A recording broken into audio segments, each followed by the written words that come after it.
On example 7 here, we want to find the Maclaurin series for e to the x times arctangent of x. Now tell me something. Would you really want to find a whole bunch of derivatives? Actually, it says 3 non-zero terms. Okay, whatever. Would you really want to take a whole bunch of derivatives of this thing in order to establish some sort of pattern for you? No, you don't. So another thing that we can do here to make our series, especially if it's something that's complicated like this, especially if it's composed of series that we already know, is that we can find a series for e to the x, which you already know, arctangent, which is the thing that we got in the previous lesson. It was also on that other slide. And you know what? We could just do some foiling. We don't have to FOIL everything because, this is an infinitely long polynomial times an infinitely long polynomial. We just have to do enough terms so that we can get 3 non-zero terms. And that's a very common thing that the AP exam will ask us: the first 2, the first 3, the first 4 non-zero terms. They say non-zero terms because sometimes the first term, the first technical term, turns out to be 0, so you get rid of it, and they don't want you to include that one. They want you to have one more than that. Okay, so here, let's just take a look at doing some distributive property here. So we're first going to multiply the 1 times all of these terms, right? And then we're going to make this kind of organized list here of all of our terms and make sure that everything kind of lines up. Let's start with blue. I'm going to color coordinate this too. So 1 times all of that, that's just going to be an x. And notice that I'm missing an x squared term, so I'm going to skip some space here. Minus x to the third over 3. Missing an x to the fourth term, so then I'll skip some space and put plus x to the fifth over 5, and then I would have some other terms there. I may have to go back and add some more if I don't have enough, but I'm pretty sure I'm going to have enough because there's already 3 terms, right? And we're going to get some more after we do some more distributive property. All right, let's add an extra color in here. Let's see, Roy, red, orange. Let's do some orange. Is this orange? Okay, so now we're going to take x. We're going to multiply times each one of these here.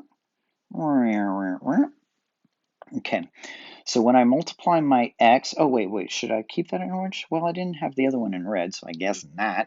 All right, so whenever I multiply x over 1 factorial, just think of it as just x, and we're going to multiply each one of these guys over here on the right by x. It's just going to increase our power by 1, so this will be an x squared. So that goes in that first little hole, and it's positive, so plus an x squared. Okay, and then whenever I multiply my x times my x cubed, add 1 to that exponent, it's going to be an x to the fourth over 3, and it's minus. It goes in this hole, x to the fourth over 3. And then if I do one more, this x times x to the fifth here, add 1 to that exponent is x to the sixth over 5, and it's positive. It'll go in this next little hole, x to the sixth over 5. Okay. Roy, yellow. Okay, so now we're going to multiply x squared by everything. So x squared there, and then here, and then there.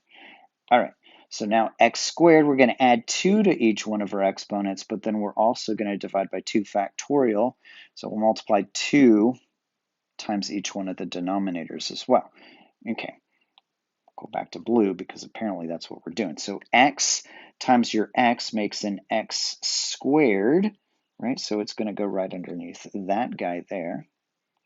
So an x squared, and it's over a 2 factorial, so it's just over 2. So plus an x squared over 2. Oh, no, that isn't right. Come on now. It's an x cubed, right? To the second power, and that's the first power. Add those exponents, an x to the cubed, and that one's over 2. Positive x cubed over 2, 2 factorial 2. Okay.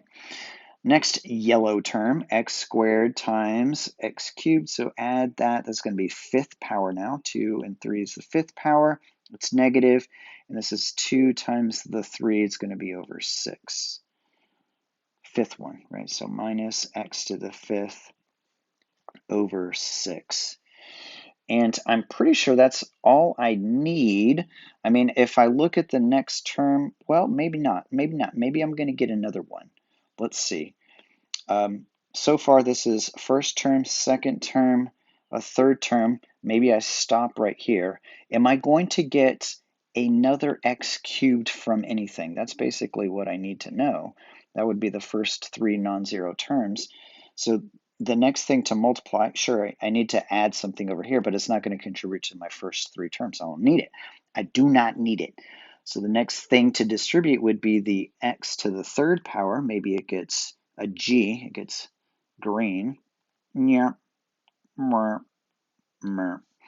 Anyway, when you multiply that x to the third times just the smallest one here, that gives you an x to the fourth, and that's beyond where we need to go. So we're good to go with what we've got so far. Now we just add things up. So I'll add the x column, which is easy enough to do. I'll add the x squared column, which is also easy enough to do, plus x squared. And then the last thing that I need to do is just add these here. So I have a negative 1/3 plus a half. Common denominator is a 6 there. So make this a 2/6. I'll make this a 3/6. And that makes it a positive 1/6. So plus 1/6 x to the third. So I'm going to steal that guy. I don't know why that got circled. It's supposed to get deleted. And here, let's circle this guy right over here. And then I'm going to say that e to the x times the arctangent of x is equal to this, and then maybe put a plus dot, dot, dot right there. And then that is all you got to do with that problem. It's pretty much done. All right, so that's one of the techniques that we can do. We already have series that we know. That's one of the reasons why we want to have some of these things memorized. Do you have to have arctangent memorized? No, you don't. This thing was just given to us.